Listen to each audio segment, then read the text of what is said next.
Hi అందరికీ. ఈరోజు మనమైతే బిస్కెట్స్ ఏ విధంగా తయారు చేసుకోవాలో చూద్దాము. ఇవైతే చాలా క్రిస్పీగా సాఫ్ట్గా సేమ్ బిస్కెట్స్ లాగానే ఉంటాయన్నమాట.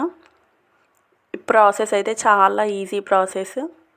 అన్నీ ఇంట్లో ఉండే వాటితోనే మంచిగా ప్రిపేర్ చేసుకోవచ్చు అన్నమాట. వీటినైతే ఒక డబ్బాలో స్టోర్ చేసుకొని పెట్టుకుంటే 1 మంత్ అయినా కూడా పాడవకుండా చాలా బాగుంటాయి. మీరు కనుక నా ఛానల్ని మొదటిసారి చూస్తున్నట్లయితే please subscribe my channel, press the bell icon for more updates. So వీడియోలోకి అయితే వెళ్ళిపోదాం. ముందుగా ఒక 1 కప్పు గోధుమ పిండిని అయితే తీసుకోండి. అందులో కొద్దిగా సాల్ట్ని కూడా యాడ్ చేసుకోండి.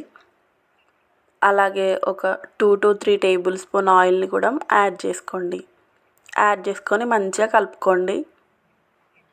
ఆయిల్ ప్లేస్లో మీరు నెయ్యిని కూడా యాడ్ చేసుకోవచ్చు. ఈ విధంగా మంచిగా కలుపుకోవాలి. మనమైతే ఇట్లా పిండిని ఈ విధంగా ప్రెస్ చేస్తే ఈ విధంగా మంచిగా ముద్దలాగా అయ్యేంత వరకు అయితే కలుపుకోండి.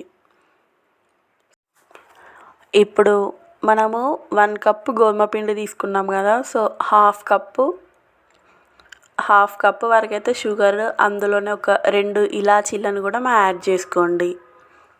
యాడ్ చేసుకొని ఈ షుగర్ని అయితే పౌడర్ చేసుకోవాలి. ఈ విధంగా హాఫ్ కప్పు షుగర్ పౌడర్ని కూడా ఈ గోధుమ పిండిలో యాడ్ చేసుకోండి. యాడ్ చేసుకొని 2 బాగా మిక్స్ అయ్యేలాగా మంచిగా కలుపుకోండి. కలుపుకున్న తర్వాత ఇందులో కొద్దిగా సోంపు, అదేవిధంగా నువ్వులను కూడా యాడ్ చేసుకోండి. యాడ్ చేసుకొని మంచిగా కలుపుకోండి. ఇందులోనే కొద్దిగా వాటర్ని యాడ్ చేసుకుంటూ చపాతీ పిండిలాగానైతే మంచిగా కలుపుకోవాలి. సో ఈ విధంగా కలుపుకుంటే సరిపోతుంది, మరీ గట్టిగా అవసరం లేదు. సో దీన్నైతే ఒక 10 మినిట్స్ అయితే మూత పెట్టుకోండి. 10 మినిట్స్ తర్వాత మనకైతే పిండి ఈ విధంగా సాఫ్ట్గా అయిపోయింది. సో ఇప్పుడు దీన్నైతే ఈ విధంగా రోల్ చేసుకోండి. మంచిగా సన్నగా చేసుకొని ఒక చాకుతోనైతే ఈ విధంగా కట్ చేసుకోవాలన్నమాట. చిన్నగా కట్ చేసుకోండి.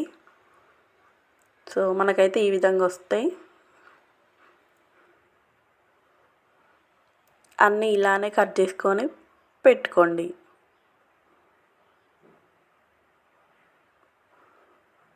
వీటన్నిటిని అయితే తీసుకొని ఒక ప్లేట్ పైన అయితే పెట్టుకున్నాను. సో ఇప్పుడు ఆయిల్ కొంచెం హీట్ అయిపోయిన తర్వాత వాటిని ఆయిల్లో డీప్ ఫ్రై చేసుకోవాలి. ఆయిల్ అయితే మరీ హీట్ అవసరం లేదు, నార్మల్గా హీట్ అయినప్పుడే వేసుకోండి. స్టవ్ అయితే లో ఫ్లేమ్లో పెట్టుకొని వీటిని అయితే డీప్ ఫ్రై చేసుకోవాలన్నమాట. సో లేకపోతే తొందరగా మాడిపోతాయి, లోపల కాలవు సరిగ్గా. సో వేసిన వెంటనే వాటిని కదపకుండా ఒక 2 మినిట్స్ అయ్యేంత వరకు అయితే వెయిట్ చేసి ఈ విధంగా మళ్ళీ వేరొక సైడ్ అయితే టర్న్ చేసుకోండి.